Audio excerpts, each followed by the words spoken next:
Thanks for joining us. I have Judge Michael Scopelitis from the St. Joseph Superior Court here, who's practiced law for almost 40 years, actually been an attorney for almost 40 years, but the last 11 years as a judge in our Superior Court. And I wanted to talk to Judge Scopelitis about a handout that you can reach from a link on this page on some common effects of litigation on parents and on children.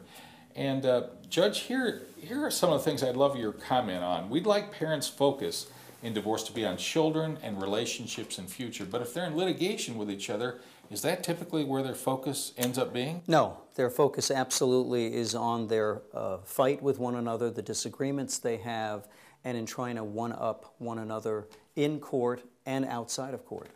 Let me take another example. We would like the parent-to-parent interaction to be predictable and cooperative. If they're involved in litigation, is that serviced? Now, what litigation does to them is it polarizes the parties further than they were polarized before they came into court.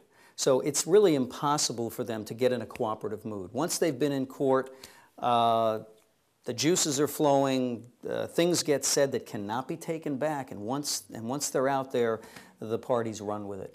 I noticed that you've often talked about just that throwaway line, that little piece of sarcasm in court, whether it's coming from one of the parents or one of the attorneys, as if those things don't have legs, as if they don't wound and cause people to be driven further apart. Absolutely, and parties will remember comments made in court for the rest of their lives. I have found that in mediation. Sometimes people are talking about, I will never forgive her for what her lawyer said at some hearing in this hearing. I said, when was this hearing? Well, it was 6 years ago or something. But exactly. It's deeply wounding. Let me ask just maybe one other thing. We would like the parents' role to the children to be as actual protectors.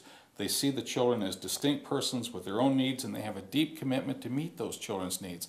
In litigation, parent against parent, is that what we build? No, it's a pseudo or false protector image. The parent goes in claiming to be there supporting the best interest of the child, when in fact what they're trying to do is further their own agenda against the other parent. And the child can be having... The child is just a pawn. Twisted to meet the parents' wishes or to feed their side of the war. Frequently the child is just used as a weapon.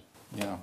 Well, I hope people will take a look at this handout, because if we have 10 things that we hope parents could achieve when there's separation and divorce, and litigation just about destroys every single one of them, and we have 10 things that we hope children could experience in the protection that families give to them when there's separation or divorce, and litigation does the same to those things, it seems to. Absolutely.